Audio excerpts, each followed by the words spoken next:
Hello friends, कैसे हैं आप सब। आप सभी का आपके अपने YouTube channel sociology with Sangeeta में मैं संगीता स्वागत करती हूं। और इस चैनल के माध्यम से हम लोग सोशियोलॉजी के कम्पिटिटिव एग्जाम के प्रिपरेशन करते हैं, चाहे वो हमारा यूजीसी नेट, यूपीपीजीटी या झारखंड लेडीज सुपरवाइज़र का सिलेबस हो।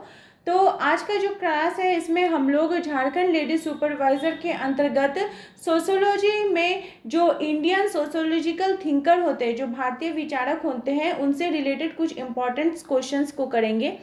तो यहाँ पे आप क्वेश्चन पूछ सकते हैं कि भारतीय विचारकों के बारे में तो थ्योरी में नहीं दिया गया था, तो फिर ये वाला क्लास क्यों। तो देखिए, कुछ हमारा जो सिलेबस होता है उसको हमको पहले समझना पड़ेगा। तो कुछ सिलेबस जो होता है वो दिया हुआ रहता है कि हमको पता चलता है कि हाँ, हमको ये टॉपिक देखना है। और कुछ ऐसे भी सिलेबस होते हैं जो कि छुपे हुए रहते हैं, कुछ हिडन रहते हैं, तो उसको भी हम लोग को पढ़ना होगा। जैसे देखिए, समाजीकरण का सिद्धांत, संस्कृतिकरण का सिद्धांत, ये आपको दिया गया है, लेकिन ये किनका किनका थ्योरी है, उन सभी को थ्योरी को आपको पढ़ना होगा। तो इसलिए इंडियन सोशियोलॉजी जितने भी थिंकर है वो इम्पॉर्टेंट है। अब मेरी कोशिश है कि थिंकर्स के इम्पॉर्टेंट ऑब्जेक्टिव आप लोगों तक लेकर आऊँ। और रही बात कल की क्लास की, तो कल क्लास आपका मॉर्निंग और इवनिंग दोनों टाइम में नहीं हो पाया था। इसका कारण यह था कि मेरी बेटी का बर्थडे था, तो मैं थोड़ा उधर बिजी हो गई थी, और आज की क्लास भी मॉर्निंग की अपलोड नहीं हो पाई, थोड़ा लेट हो गया। लेकिन कोई बात नहीं, हम लोग फिर से अपने क्लासेस को उसी प्रकार से करेंगे और सिलेबस को पूरा कंप्लीट करने का हम लोग का पूरा कोशिश रहेगा। तो चलिए क्लास को हम लोग अपना स्टार्ट करते हैं हमारे पहले क्वेश्चन से। तो पहला जो हमारा क्वेश्चन है वो है, समाजशास्त्र के भारतीय विचारक कौन से हैं। तो इसमें से सभी हमारे हो जाएंगे समाजशास्त्र के भारतीय विचारक, महात्मा गांधी, श्री अरविंद और राधा कमल मुखर्जी। तो उसी के अंतर्गत जो हमारे सबसे पहले जो समाजशास्त्री हैं, श्री अरविंद, जिन्होंने विश्व राज्य की कल्पना की थी। अगर आपसे क्वेश्चन पूछा जाए कि विश्व राज्य की कल्पना किनके द्वारा की गई थी, तो महात्मा गांधी, मार्क्स या अरविंद या सुर्स, तो इसका जो राइट आंसर है वो क्या हो जाएगा, अरविंद के द्वारा विश्व राज्य की कल्पना की गई थी। अरविंद का जो आध्यात्मिक राष्ट्रवाद का विचार था वो संकीर्ण न होकर बहुत व्यापक और बहुत महान था। वे राष्ट्रवाद को विश्व संघ की स्थापना के लक्ष्य की प्राप्ति के लिए एक सोपान मानते थे। उनकी विश्व राज्य की कल्पना बड़ी विराट थी। उन्होंने विश्व राज्य, पूरे राज्य को अपना बनाने की बात किए थे। वे ऐसा दृढ़ उनका निश्चय था। उन्होंने बताया था कि विश्व राज्य में हम सैनिक, प्रशासनिक, न्यायिक, आर्थिक, विधायिक, सामाजिक और शैक्षणिक को कम से कम उनके मूल स्रोत में संयुक्त हो जाना हमारे लिए अनिवार्य है, तभी विश्व राज्य की कल्पना की जा सकती है। हमारा सेकंड क्वेश्चन है कि अरविंद के अनुसार सच्चे राष्ट्रवाद के विकास के लिए निम्नांकित में से कौन सी एक दशा आवश्यक है। नैतिक शिक्षा, अहिंसा का व्यवहार, आर्थिक विकास या स्त्री शिक्षा। तो अरविंद के अनुसार जो सच्चे राष्ट्रवाद है उसके विकास के लिए नैतिक शिक्षा अनिवार्य है या आवश्यक है। नैतिक शिक्षा हेतु अरविंद गुरु की प्राचीन भारतीय परंपरा के पक्षधर थे, जिसमें गुरु शिष्य का मित्र, पथ प्रदर्शक तथा सहायक हो सकता है। अनुशासन द्वारा ही विद्यार्थियों में अच्छी आदतों का निर्माण हो सकता है। राष्ट्रीय आंदोलन में लगे हुए विद्यार्थियों को शैक्षिक सुविधाएं प्रदान करने हेतु कोलकाता में एक राष्ट्रीय महाविद्यालय स्थापित किया गया था, जिसके प्रधानाचार्य अरविंद जी को नियुक्त किया गया, और वही कॉलेज आगे चल के जादवपुर विश्वविद्यालय के नाम से विकसित हुआ था। हमारे जो नेक्स्ट थिंकर है वे है महात्मा गांधी जी। महात्मा गांधी जी का जो नारा था, गांव की ओर लौटो, यानी to go back to villages, यह नारा किनके द्वारा दिया गया था। तो इसको याद रखना होगा, यह नारा किनका था, तो ये नारा महात्मा गांधी जी का था।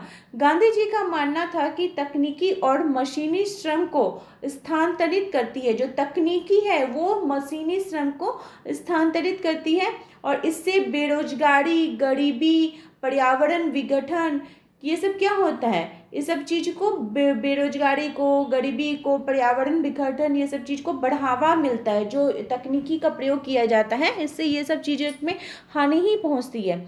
इन्होंने स्वराज की अवधारणा के माध्यम से संपूर्ण उदारवादी स्व निर्भरता तथा स्व पर्याप्तता पर बल दिया।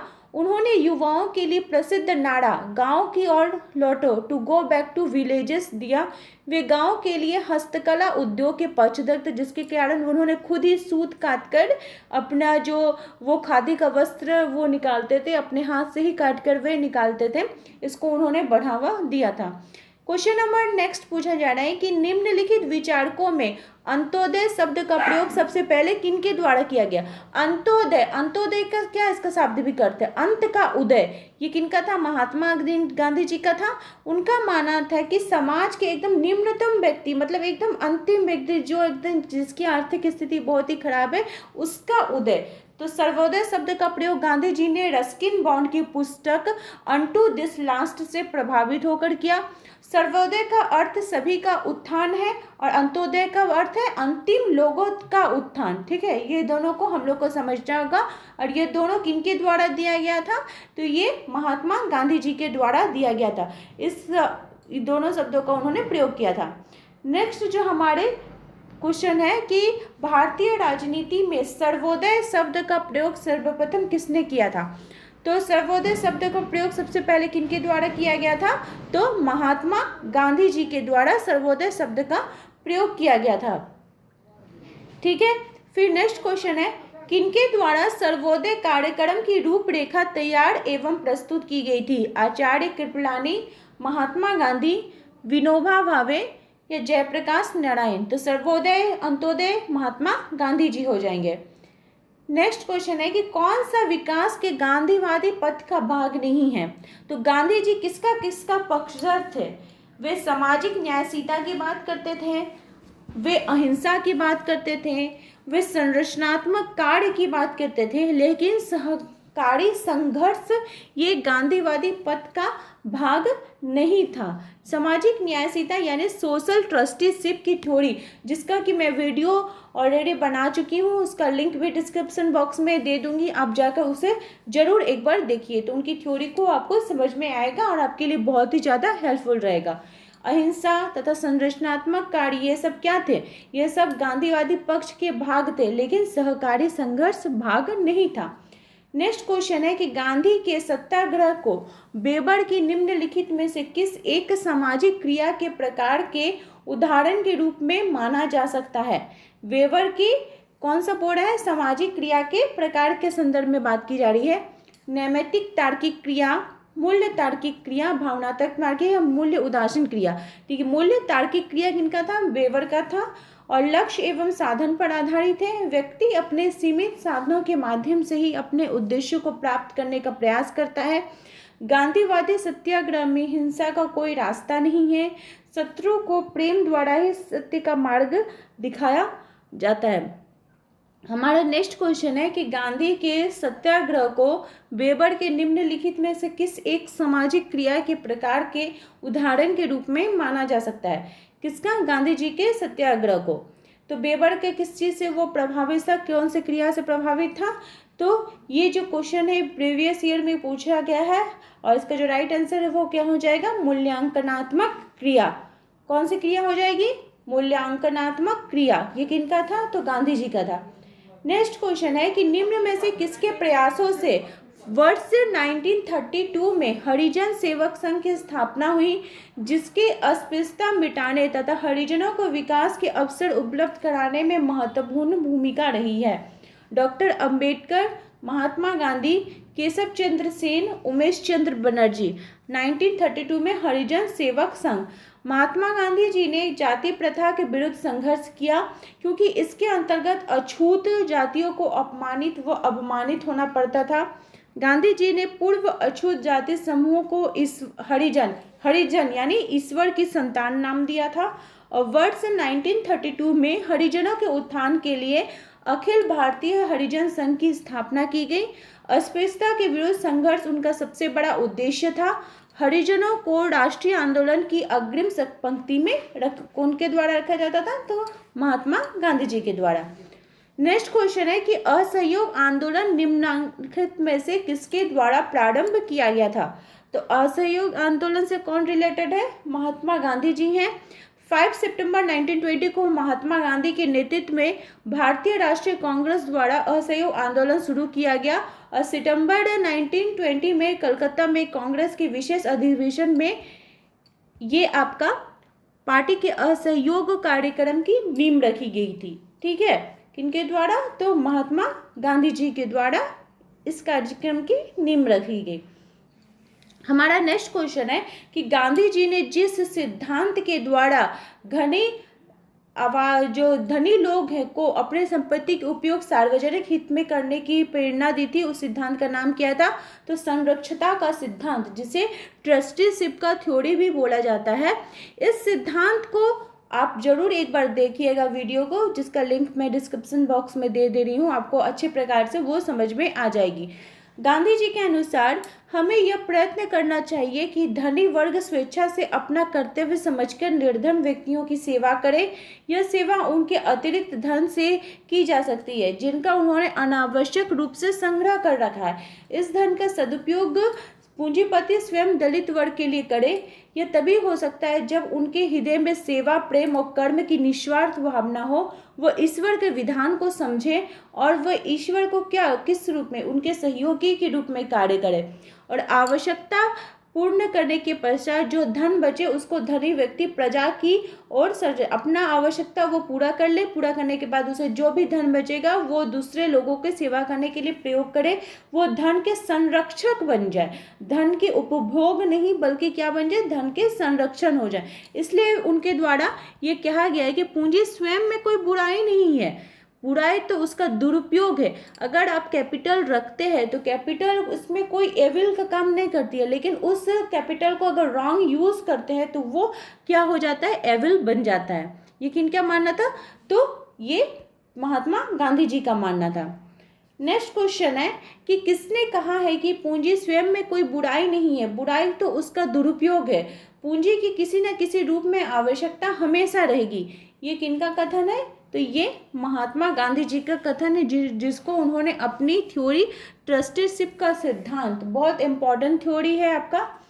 नेक्स्ट क्वेश्चन है कि महात्मा गांधी ने हरिजन शब्द का प्रयोग सर्वप्रथम किस वर्ष किया था? 33 में, 35 में, 36 में या 1940 में?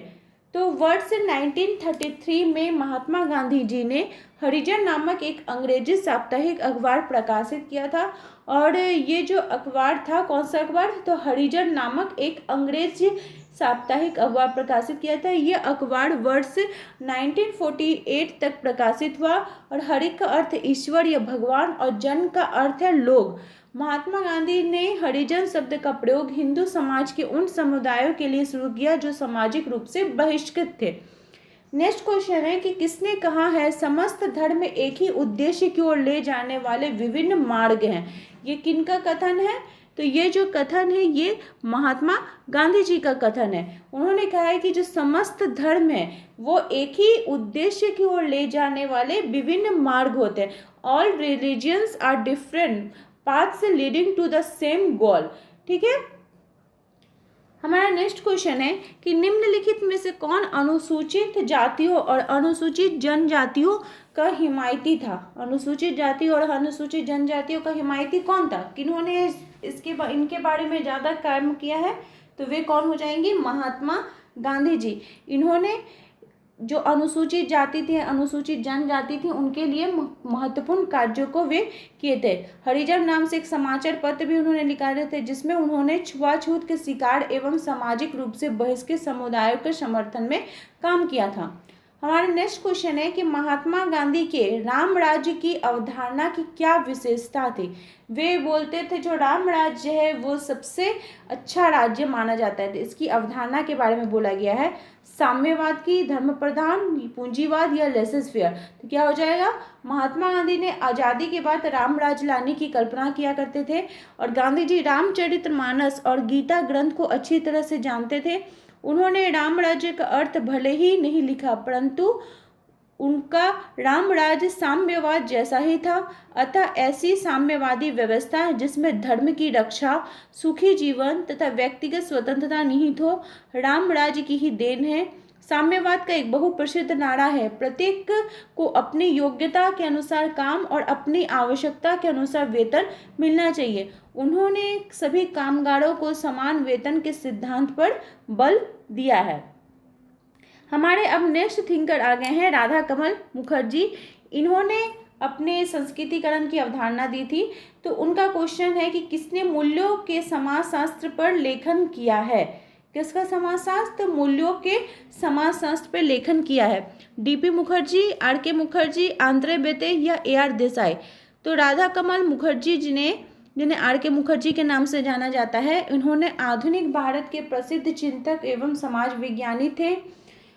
प्रोफेसर मुखर्जी के ही नेतृत्व में उत्तर प्रदेश में सर्वप्रथम लखनऊ विश्वविद्यालय में वर्ष 1921 में समाजशास्त्र का अध्ययन आरंभ हुआ, इसलिए वे उत्तर प्रदेश में समाजशास्त्र के प्रणेता के रूप में विख्यात हैं। उन्होंने मूल्यों के समाजशास्त्र यानी सोशियोलॉजी ऑफ वैल्यूज पर लेखन कार्य किया था। किस पे कार्य किया था? तो सोशियोलॉजी ऑफ वैल्यूज पर लेखन कार्य किया था। किनके द्वारा? तो राधा कमल मुखर्जी के द्वारा। मूल्यों के समाजशास्त्र पर लिखने वाले निम्नांकित भारतीय समाजशास्त्रियों में कौन विख्यात है? तो राधा कमल मुखर्जी। मूल्यों के समाजशास्त्र पर किसने लिखा है? तो राधा कमल मुखर्जी ने। मूल्यों के समाजशास्त्र के जनक कौन है? तो राधा कमल मुखर्जी हो जाएंगे। मूल्यों के समाजशास्त्र के जनक राधा कमल मुखर्जी। भारतीय समाजशास्त्रियों में से किसने यह माना है कि सामाजिक प्रघटनाओं के अध्ययन के लिए मूल्य महत्वपूर्ण है? किसने माना? भारतीय समाजशास्त्रियों में किसने यह माना कि सामाजिक प्रघटनाओं के अध्ययन के लिए मूल्य महत्वपूर्ण होते हैं? तो राधा कमल मुखर्जी हो जाएंगे। उन्होंने कहा है कि मनुष्य मूल्यों की रचना करने वाला और मूल्यों पर अमल करने वाला प्राणी है। मनुष्य मूल्यों का स्रोत ही नहीं वरन उन मूल्यों का निर्णायक भी है जो समूह और संस्थानों का संरक्षण करता है। ठीक है, संस्थानों का कार्य सही ढंग से चलाने के लिए तमाम अंतर्वैयक्तिक लक्ष्यों, संबंध और व्यवहारों में बिखरे पड़े होते हैं उनका अध्ययन करता है। ठीक है, नेक्स्ट क्वेश्चन है हमारा कि सामाजिक परिस्थिति की अध्ययन से संबंधित है। सामाजिक परिस्थिति किनके द्वारा दिया गया है? सामाजिक परिस्थिति की आर के मुखर्जी, अरविंद गांधी या योगेंद्र सिंह? तो सामाजिक परिस्थिति की अवधारणा का उल्लेख राधा कमल मुखर्जी ने अपनी पुस्तक सोशल इकोलॉजी में किया था। उनके अनुसार सामाजिक परिस्थिति की अवधारणा मानव परिस्थितिकी से भिन्न है। क्षेत्रीय, व्यावसायिक तथा सामाजिक अंतःक्रियाओं से उत्पन्न होने वाली प्रक्रियाएं ही सामाजिक परिस्थिति का आधार है। हमारा नेक्स्ट क्वेश्चन है कि बहुआयामी पद्धति सामाजिक विज्ञान, दर्शन शास्त्र तथा प्राकृतिक विज्ञान को सामाजिक घटनाओं के अध्ययन हेतु किसने प्रतिपादित किया था? राधा कमल मुखर्जी, टी माल्थस, एल ड्यूमो या एस फ्राइड? तो राधा कमल मुखर्जी 10वीं सदी के क्या थे? बहुत एक महान समाजशास्त्रियों में से एक थे। इनकी अगर बात की जाए तो इनकी जो बहुआयामी पद्धति थी इसके अंतर्गत वे सामाजिक विज्ञान, उसके बाद दर्शन शास्त्र और प्राकृतिक विज्ञान, अर्थशास्त्र, उन्होंने विभिन्न विषयों जैसे जो बहुविज्ञान सामाजिक वैज्ञानिक थे उन्होंने बहु विषयों अर्थशास्त्र, समाजशास्त्र, मानव शास्त्र, परिस्थिति विज्ञान, दर्शन शास्त्र, मनोविज्ञान, साहित्य, समाज कार्य, संस्कृति, सभ्यता, कला, रहस्यवाद, संगीत, धर्मशास्त्र, आध्यात्म, आचारशास्त्र, मूल्य आदि पर विभिन्न अनुशासनों को अपने बहुमूल्य योगदान प्रदान किए थे। इन समस्त क्षेत्रों में प्रोफेसर मुखर्जी को अद्वितीय देन उनके द्वारा रचित 50 से अधिक उनकी जो कृतियाँ थी उसमें थी। हमारा नेक्स्ट क्वेश्चन है कि हायरार्की ऑफ वैल्यूज यानी मूल्यों का संस्तरण, ये किनका सिद्धांत है? मूल्यों का संस्तरण, ठीक है, किनका प्रसिद्ध है? तो ये राधा कमल मुखर्जी का हायरार्की ऑफ वैल्यू। बहुत इंपॉर्टेंट क्वेश्चन है, ये कुछ तरह के क्वेश्चन आपके एग्जाम में पूछे जाएंगे।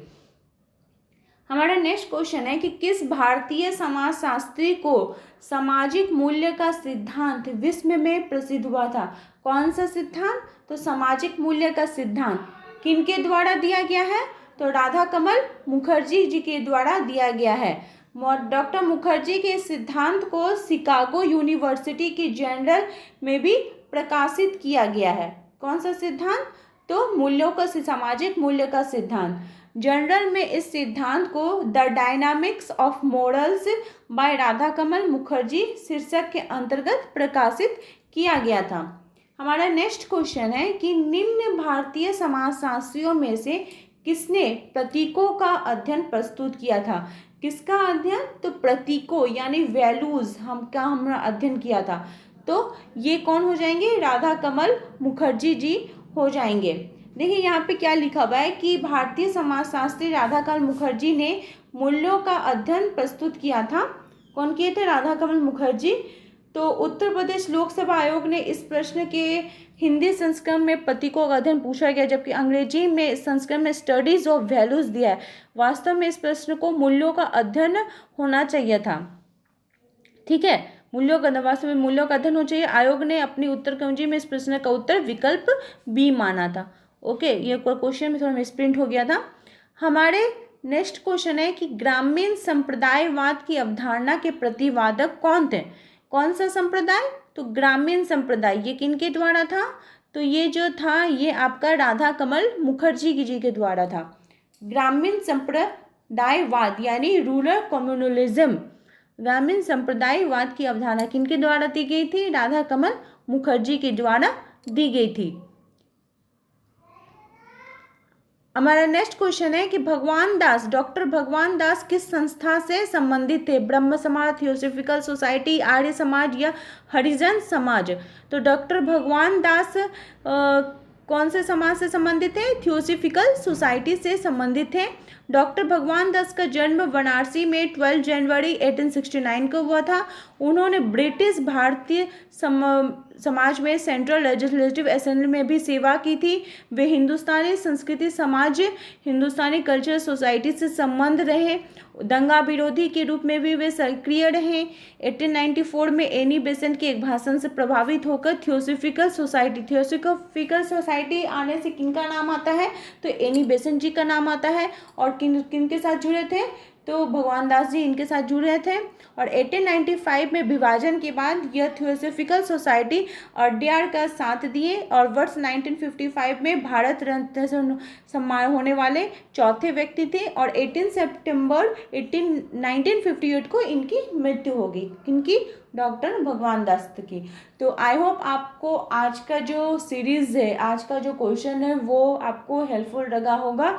इसी प्रकार से आप लोग चैनल के साथ जुड़े रहिए। अगर आपको वीडियो हेल्पफुल लगे तो इसे जरूर लाइक कीजिए, अपने दोस्तों के बीच शेयर कीजिए और मेरे चैनल पर नए हो तो प्लीज़ सब्सक्राइब करना ना भूलिए। मेरे चैनल के साथ बने रहने के लिए आपको थैंक यू सो मच। और एक बार सब्सक्राइब कीजिएगा तो उसका बेल आइकन जरूर प्रेस करके रखिएगा, क्योंकि अगर वीडियो अपलोड होने में कभी लेट भी हो जाए तो जिससे आपको नोटिफिकेशन मिल सके। Thank you.